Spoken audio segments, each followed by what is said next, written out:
Thanks, Fred, for the kind introduction and the opportunity to speak today. Thanks, everyone for coming.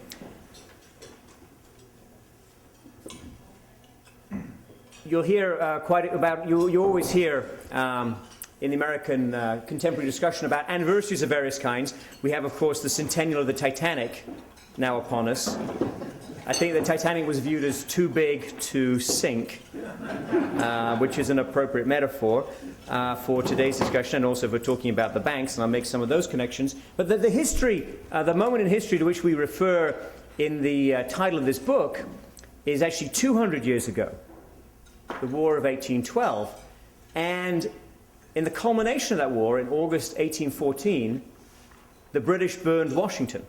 They burned every single official building in Washington. The Americans were not ready for war. The Americans had, actually the war hawks, who were the dominant party in Congress, their view was a belligerent foreign policy combined with refusing to raise taxes to pay for it. The military had been disregarded. Mr. Hormats has a great book, Price of Liberty, which deals with this. In fact, if you're only going to buy one book this year, buy my book. But if you're going to buy two books, you could buy Mr. Hormats' book as well. And as a result, the Americans are overpowered. The British took Washington. And in that day, in August 1814, when the British came to the Treasury, and they broke down the doors and they smashed open every strongbox, the only good news for the American side was there was nothing in the Treasury. We were broke. Now, we didn't default, interestingly enough. But in terms of the ability of the American people and the American government to get done what they wanted, in that case, to stand up against the British, they didn't have the resources, they didn't have the revenue, and they didn't have the ability to issue debt. They didn't have a public financing capability in any form. And this book and the next hour or so discussion with you will be about the system that was built, actually was built in large part by Alexander Hamilton at the beginning of the Republic, a system that worked well for the financing of government, but a system that we've undermined considerably in recent decades, and a system that I think now we should be fixing one way or another. And we'll talk about what the options are. We lay out some suggestions in our book. No doubt you will have other suggestions. But now's the right time to do this. I understand interest rates are very low. I understand rational, calculating politicians don't want to do unpopular things, such as even discussing potentially higher taxes when they can borrow at 2% on the margin.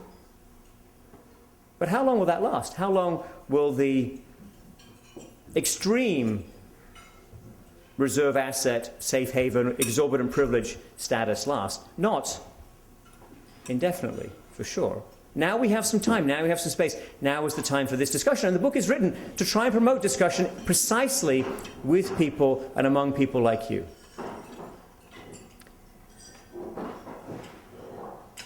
So first, what was the system? What's the system that actually served the US well for so long? Alexander Hamilton is a fascinating character who gets a remarkable amount of attention and draws a lot of controversy, despite the fact this was a very long time ago. And one of his most controversial statements was, in his first communication to Congress, he expressed the need for the United States to have what he called immortal credit. And people have argued about this for a long time. So people who were anti-Hamilton said he wanted the US to be permanently in debt, to be weighed down by debt, and to have various problems associated with being too indebted. But I don't think that's the right interpretation at all. What he wanted, and certainly the system that developed, was a system that enabled the government to borrow in the case of an emergency, national crisis, and then to bring that debt down relative to the size of the economy. Today we would say debt to GDP. They didn't talk quite that way in the 19th century, but they had the same idea in mind. And the way, of course, you could bring the debt down after the crisis was by having secure revenue. It was not about extreme or immediate fiscal austerity during a crisis or immediately after a crisis. It was about careful fiscal management in good times, enabling you to borrow and then bring the debt down when the crisis was over. There have been 6 big debt surges in American history. The first 5 are on this chart. They were all wars. The Revolutionary War involved issuing debt, also printing money. The monetary system and the credit system in the United States was ruined. The goal was, of course, a good goal, and it was achieved, but the Continental Congress and the Confederation had no fiscal power at the center, and as a result, very little ability to manage the debt or to bring it down subsequently. It was only after the Constitutional Convention and after Alexander Hamilton became Treasury Secretary that the federal government was able to restructure the debt, assume state debts, and establish internal revenue, and as well as a tariff that would enable them to bring that debt down, to pay it down over time. The War of 1812 was a second big debt surge, and that was not a success in terms of fiscal management. The White House ended up being burned, among other things. But the Civil War, World War I, and World War II were all examples of the successful implementation and operation of what you can call Alexander Hamilton's system. Now, the role of the federal government in the United States changed dramatically, and from a modern perspective, permanently, at least to date, in the Second World War. There was a little bit of a shift in the 1930s, but not much in terms of what came later. It was really the increase in military spending and the increase in the global role of the US government, and then the decision taken by under President Truman and also under President Eisenhower not to retreat from those global commitments. So unlike the post-World War I period, the US did not step back. Now this was expensive.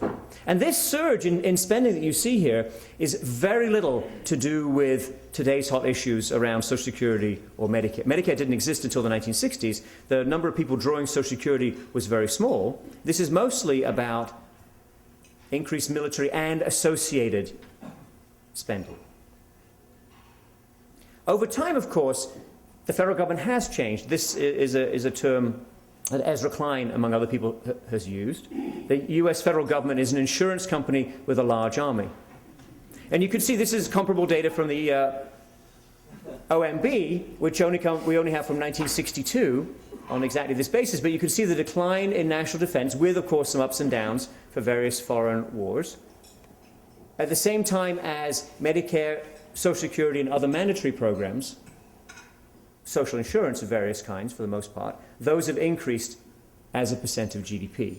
And much of the discussion looking forward is about social insurance, and we devote a lot of attention in the book to explaining where exactly these programs came from, how much people draw from them, try to correct some basic misunderstandings or lack of comprehension. 40% of people who draw a pension from Social Security do not think they participate in a government program.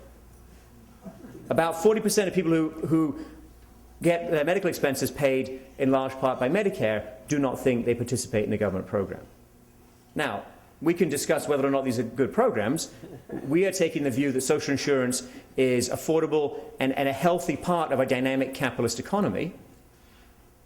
But either way, wherever you come out on that discussion, we should at least make sure people know exactly the sources of these revenues.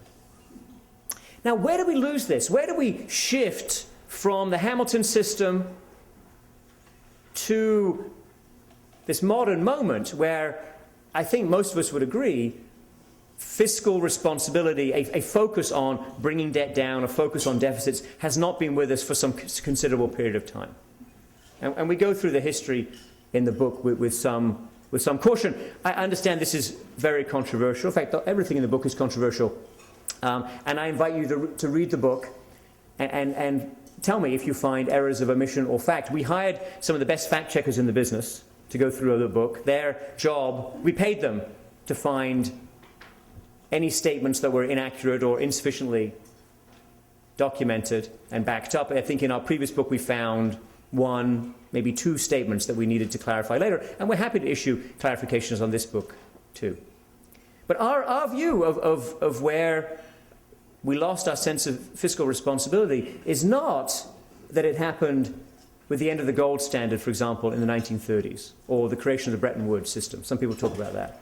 We don't think it was with the expansion of the federal government after World War II. This is debt as a percent of GDP coming down after World War II. And Carmen Reinhardt, our colleague at the Peterson Institute, has rightly emphasized that this period of fiscal consolidation was largely about what she calls, and other people call, financial repression. So interest rates were held low relative to growth and relative to inflation. Olivier Jean, another one of our colleagues at the Peterson Institute, has compared that episode and other episodes of fiscal consolidation in US history, and he also flags the fact that this was unusual, the extent to which financial repression contributed to the fall of debt to GDP. Probably unwise to bet on that as being a primary mechanism for debt control and debt reduction in the future. But in any case, you can't see here fiscal irresponsibility in the 50s or 60s. In fact, the policymakers of the time were adamant, the top people, particularly in the executive branch. And it has been the executive branch that's been was until recently more focused on debt and deficit control than the legislative branch. Dwight Eisenhower was approached in 1960 by some of his advisors. They suggested they should do a tax cut to help Richard Nixon get elected. Now, I think perhaps President Eisenhower was not so keen on Richard Nixon getting elected. But in any case, he definitely said, and it's completely consistent with other things he said and believed, he said, I don't want to do a tax cut. I want to hand over a budget that's more nearly balanced to my successor. There clearly was a shift in fiscal thinking, particularly after the Kennedy tax cut in the mid-1960s.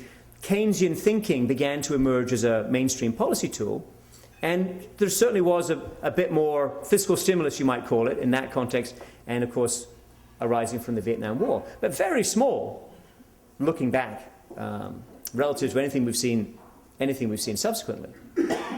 It's also not the case that the end of Bretton Woods, that the breaking of that gold peg is associated with fiscal irresponsibility. Yes, there were big problems with monetary policy in the 1970s. Yes, there was inflation. And I don't think President Nixon or his successors wanted to apply the fiscal brakes particularly. But that's not the episode of the big increase in deficits, increase in debt. That comes later. And that comes initially, very specifically, from the Reagan tax cuts. But the interesting thing about the tax cuts, of course, is there was a counterbalance, that a large part of the tax cuts, depending on how you calculate it, between perhaps a half and two-thirds, were undone by subsequent tax increases, including a deal done between the Republican president and some Republicans in Congress. Bob Dole in the Senate, for example, was involved in this, and the House Democrats. So there were many warnings issued, including by my colleague Fred Bergston in the mid-1980s. Paul Volcker, Alan Greenspan were also people who were arguing that deficits had to be brought under control. You couldn't borrow as much as the US was borrowing at the time internationally without it having potentially dire consequences down the road. Again, in retrospect, that was a small amount of borrowing. And in retrospect, the US was thinking about, or certain parts of the Republican Party were becoming less concerned with controlling the debt and controlling the deficit than they had in the past. But there wasn't a definite switch. And the 1990s were a period of relative fiscal consolidation under President Clinton. Yes, there was a boom, and this is also a fact that you get from the comparative analysis of Olivier Jean. So they benefited from the relatively high growth, but they also didn't dissipate the boom. So we've seen plenty of cases in Europe recently where booms become excessive fiscal expansion. This is the dramatic and rather dismal picture of what happened to the projected 2010 budget balance, projection done every year between 2001 and 2011 by the Congressional Budget Office. As Fred said, I'm on that panel of economic advisors. I'm not involved in producing these numbers. So part of what happened, remember, there was a surplus, there was a demographic moment at the end of the 20th century where relatively a lot of baby boomers were retiring. Not many of them were yet drawing on Social Security. That contributed to a relatively small surplus. And there was a belief from both sides of the aisle that this surplus was something that was going to be there, or something that was available to finance tax cuts or for other purposes. it was elusive or ephemeral. We had the tax cut, we had the invasion of Afghanistan, another tax cut in 2003, the invasion of Iraq, Medicare Part D, which is prescription medicines, Medicare. And then, of course, we had the financial crisis. And this is, well, I should tell you, I should be clear that no one is returning my phone calls after this book came out, either from the right or the left. I used to have a lot of friends. The previous book, my book on 13 bankers, actually found many friends across the political spectrum. This book doesn't. This book only has unpalatable truths for everyone. It's really unfortunate. We tried to write it in a different way, but it's very hard to get past this. This is the swing in national debt due directly to the financial crisis, measured in terms of the CBO's forecast of debt to GDP in 2018. So think of this as the CBO looking out, starting in 2008. We start with the January 2008 baseline projection. They're looking out 10 years, and they were taking a view that debt to GDP would come down from just under 40% to just over 20% over that 10-year period. Now, there were longer-term budget issues looking out beyond the horizon of that 10 years, but within the 10 years, that was the view they were taking. By August 2009, that's the higher line here, they knew the severity of the crisis, the depth of the recession that had been brought on by the crisis, although they were probably at that point a little optimistic, like many of us, on the economic recovery. So what's the difference in the 2018 projection in debt to GDP from making that comparison? Well, that's about a 50% of GDP swing in debt. That's a huge change in your fiscal balance sheet as a result of financial crisis. And you often hear people say, in fact, Carmen Reinhart and Ken Rogoff tell people, anyone who listens, financial crisis typically becomes a fiscal crisis. This is the mechanism. Mostly, by the way, not about the stimulus. Only about 15% of this swing can be attributed in any way to anything you'd regard as discretionary stimulus. This is mostly about loss of revenue, which is a deep recession, and, of course, automatic stabilizers on the expenditure side. Unemployment insurance would be number one. Food stamps also. Other spending, though, you would not have had to do if it weren't for the financial crisis and the severe recession. And those of you who follow my work on financial crisis and some of the work that we do here with colleagues at the Peterson Institute will be aware that I'm not convinced that we fixed the problems that led to the financial crisis. This is a huge contingent liability that looms over us now. And there are many ways to ruin a country fiscally. You can have overspending. This would be the Greek example, perhaps. You could have a financial crisis. Ireland were forced into the hands of the IMF from what people thought was a relatively sensible initial fiscal position because of the size of their financial crisis. This is absolutely a huge risk that we face going forward. Now, the current consensus in Washington, or what many people regard as centrist proposals, involve cutting spending and cutting tax rates. And you see immediately the problem or the issue when it comes to cutting spending. The amount of discretionary non-military spending in the federal budget is small. This is 2010. Other discretionary is just $650 billion. If you're going to address spending, you need to have a discussion of the social insurance side.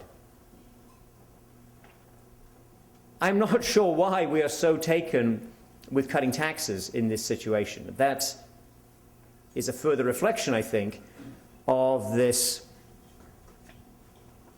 obsession, and I'm afraid it's become an unhealthy obsession with cutting tax rates above all else and cutting tax revenues, limiting tax revenues. Limiting tax revenues when the population is aging, when the society is aging, it's very hard to balance this equation. We propose, and this is what makes us unpopular, we propose revenue. Yes, we do suggest adjusting on the Social Security side, indexing the retirement age to life expectancy. We do propose some changes in how Medicare operates.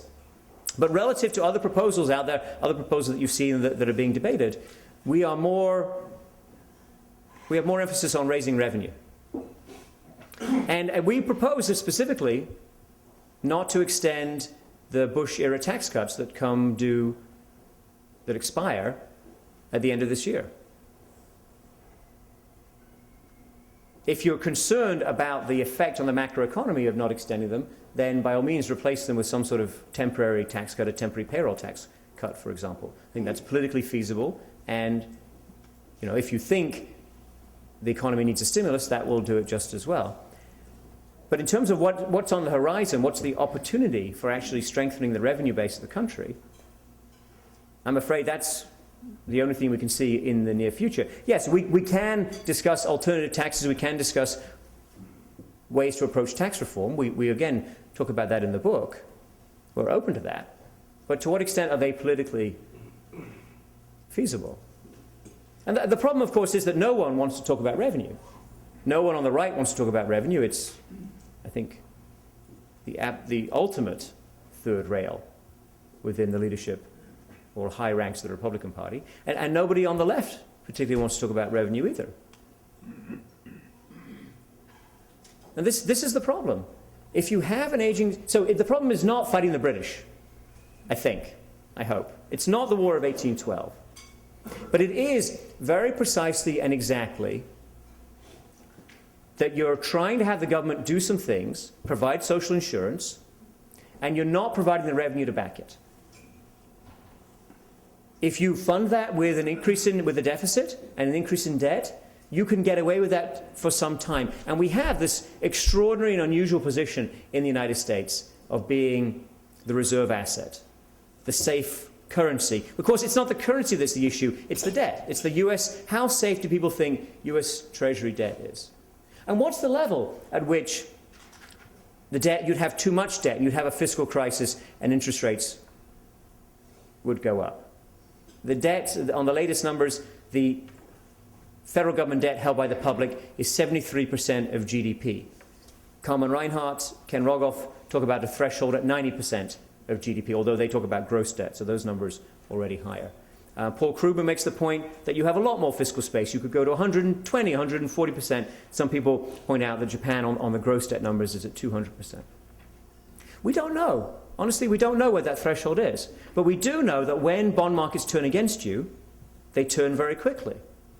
There have been episodes of pressure, relatively moderate pressure compared to what we've seen recently in Europe. But the US had bond market pressure in the 1980s. That was part of the pressure to bring the deficits under control. President Clinton felt very strongly in 1992 that the bond markets were pushing him to be more cautious on fiscal policy.